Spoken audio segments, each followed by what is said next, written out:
काही आहे या इथे आम्हाला जे बोलवलंय कारण सरांनी मला सांगताना पुणे सरांचा फोन आला आणि सर आमचा असा असा विषय आहे आणि या दिवशी तुम्ही मार्गदर्शनाला या. विषय आमचा आहे की कामाच्या ठिकाणी महिलांच्या छळास प्रतिबंध.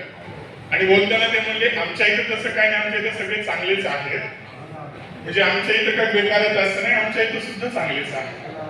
पण ह्या कायद्याविषयी जागृती कशासाठी हवी? आपल्याला बऱ्याच वेळेस असं वाटतं की हा कायदा फक्त महिलांसाठी आहे, तर असं नाहीये. तर आपल्या पुरुष मंडळीसाठी महिलांपेक्षा जास्त महत्वाचा हा कायदा आहे आणि हा का समजून घ्यावा यासाठी मी इथे आलो. त्या कायद्याची पार्श्वभूमी काय आहे? कुठलाही कायदा जो अस्तित्वात आलेला आहे त्याला कुठलं ना कुठलं तरी कारण आहे आणि त्यानंतर संसदेत त्याच्याविषयी कायदा तयार होतो. तर भौरी देवी प्रकरण जे राजस्थान मधलं आहे, भटुरी गावामध्ये ते गाव होतं, 1992चं प्रकरण आहे आणि ती एक अंगणवाडी साथीन होती. 1985 ला तिची निवड झाली होती, राजस्थान सरकारने केली होती. तर तिचं प्रमुख काम महिलांचं मुलींचा जो बालविवाह होतो, मुलींचं शिक्षणाचं जे प्रमाण कमी होतं त्याविषयी कामकाज करणं आणि तिनं खूप छान काम केलं. गावामध्ये सुद्धा तिला खूप अप्रिशिएट करू लागले. 1985 पासून ती काम करत होती आणि 1992 ला तिच्या गावामध्ये एका 9 महिन्याच्या मुलीचा विवाह होत होता गुर्जर समाजातील. अरे तो समाज मी काय घेतोय, कारण तसा जो परिणाम पुढे जेव्हा न्यायालयाने निर्णय दिला त्यामध्ये तिथं सवर्ण आणि जे निम्न स्तरातील जाती आहेत त्या विषयाला म्हणून मी उल्लेख केलेला आहे. आणि मग त्याला तिने विरोध केला आणि त्यावेळेस त्या विरोधाचा जो परिणाम असा झाला की संबंधित महिलेवर त्या गावातील त्या घरातील 7 जणांनी बलात्कार केला तिच्या पतीसमोर. आणि हे केल्यानंतर जेव्हा हे प्रकरण न्यायालयात गेलं तर न्यायालयाने ते सर्व प्रकरण फेटाळून लावलं आणि आरोपी निर्दोष सोडले. आरोपी निर्दोष सोडत असताना न्यायालयाने जे सांगितलं त्या निर्णयामध्ये ते सगळ्यांना शॉकिंग होतं. म्हणजे पहिल्यांदा न्यायालयाने असं सांगितलं की कुठल्याही सवर्ण जमातीतील माणसं ही दलित म्हणजे निम्न स्तरावरील स्त्रीवर बलात्कार करू शकत नाही. दुसऱ्या न्यायालयाने असं सांगितलं की गावाचा सरपंच हा गावातील महिलेवर बलात्कार करू शकत नाही.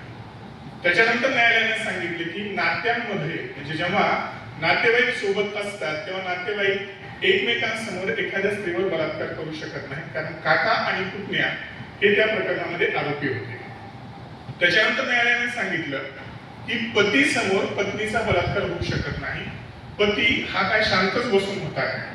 जी ही 7 माणसं जी हत्या घेऊन होती आणि त्यांनी त्या महिलेवर अत्याचार केला आणि न्यायालयाचं म्हणणं असं होतं की ही जी महिला आहे आणि सगळ्यात शेवटी सांगितलं की सवर्ण जातीतील माणसं स्वतः एखाद्या स्त्रीवर किंवा निम्न स्त्रीवर बलात्कार करून आपली जात अशुद्ध कशाला करून घेतली, हे त्या न्यायालयाच्या व्हर्डिक्ट मध्ये आहे.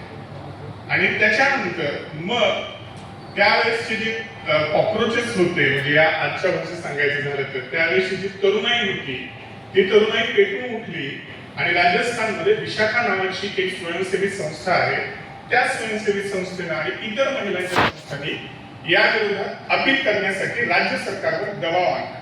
राजस्थान सरकार त्यावेळेस सुद्धा तयार नव्हतं ते दबाव आणण्यासाठी, कारण जे लूप होल्स होते ते भयंकर होते. ज्यावेळेस मेडिकल टेस्ट ही 24 तासाच्या आत करायची असते त्याला जाणून बुजून 52 तास हा वेळ विलंब घ्यावा लागला होता. म्हणजे त्या पोलिसांनी तसा विलंब केला होता.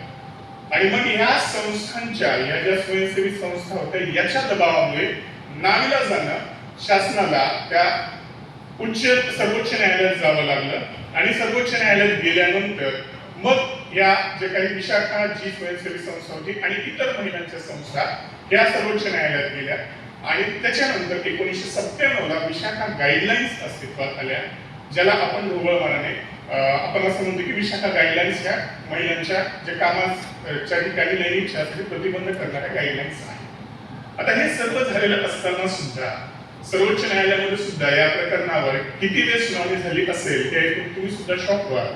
गेल्या 22 वर्षात 1 वेळ सुनावणी झालेली आहे. आजही भौरी देवीला न्याय मिळालेला नाही. पण त्या भौरी देवीमुळे ज्या काही महिला आहेत ज्या कामाच्या ठिकाणी इथं काम करतात त्यांना मात्र न्याय मिळाला.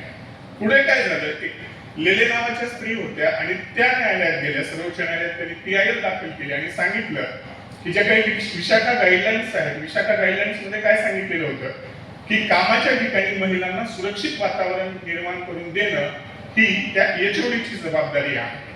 दुसरं सांगितलं की कामाच्या ठिकाणी महिलांवर जर अत्याचार होत असेल, लैंगिक छळ होत असेल, तर तिथे तक्रार निवारण समिती स्थापन करणं अत्यंत आवश्यक आहे.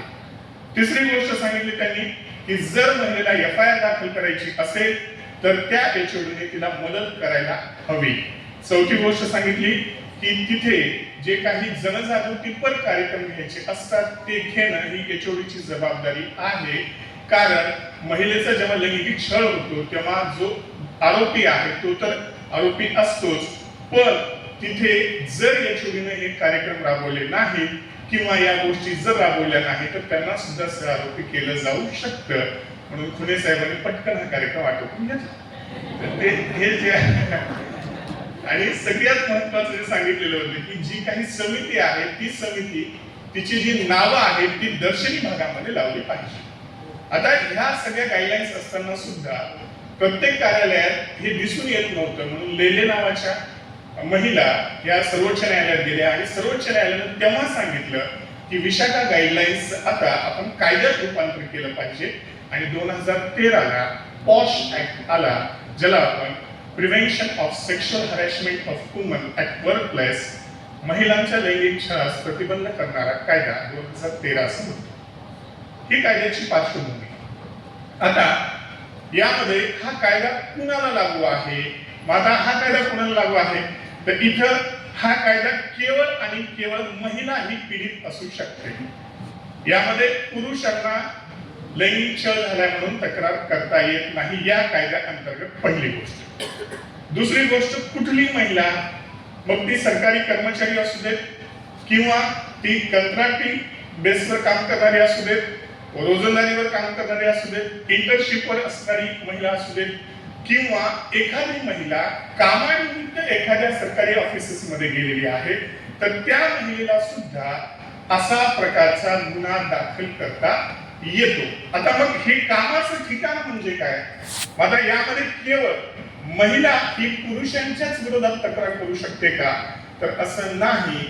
महिला ही महिलेच्या विरोधात सुद्धा तक्रार करू शकते. आता महिला ही महिलेच्या विरोधात सुद्धा तक्रार करू शकते. हो, कारण कायदा काय सांगतोय की महिलेचा लैंगिक छळ झाला एवढं सांगतोय. कुणी केलाय तिथे जेंडर सांगत नाही. ज्याने कुणी केलाय तो आरोपी. मला तुम्ही म्हणाल की महिला महिलेचा छळ कसं करते, तर हा इतिहासच आहे की महिलाच महिलांचा छळ करतो. डायव्हर्स एलिमी नावाचा आम्हाला धडा होता 12वीला. कारण महिलांचं जे काही दयनीय स्थिती आहे त्याला जबाबदार दुसरी महिलाच असते. आता त्याच्यामध्ये लैंगिक छळासोबतच आता दुसरी गोष्ट आहे की कामाच्या ठिकाणाची बाबतीत आपण कामाचं ठिकाण म्हणजे काय तर सरकारी कार्यालय. त्याच्यानंतर सांगितलेलं आहे की वाहन, तुम्ही जे ऑफिस वाहन वापरतात ते सुद्धा कामाचं ठिकाण येतं. त्याच्यानंतर पुढे काय सांगितलं त्यांनी की एखाद्या तुमच्या कंपनीच्या किंवा तुमच्या ऑफिसच्या कामानिमित्त पार्टी ठेवलेली आहे आणि त्या ठिकाणी तिथलं जे हॉटेल आहे ती जागा सुद्धा कामाचं ठिकाण. त्याच्यानंतर पुढे काय सांगितलं त्यांनी की तुमचं वर्क फ्रॉम होम आपण जे सांगतो तर वर्क फ्रॉम होम हे सुद्धा कामाचं ठिकाण आहे.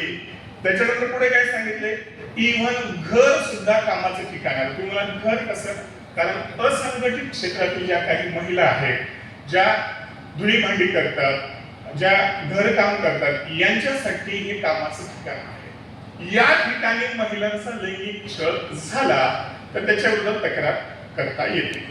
आता लैंगिक छळ या संकल्पनेमध्ये कुठल्या कुठल्या गोष्टी, तुमचे जे काही प्रश्न असतील ना, माझं झाल्यानंतर मी एक 10 मिनिट देईल त्यावेळेस विचारा प्लीज. लैंगिक छळ या संकल्पनेमध्ये काय काय येतं त्याच्यात त्यांनी सांगितले की एखाद्या महिलेकडे लैंगिक हावभाव करणे,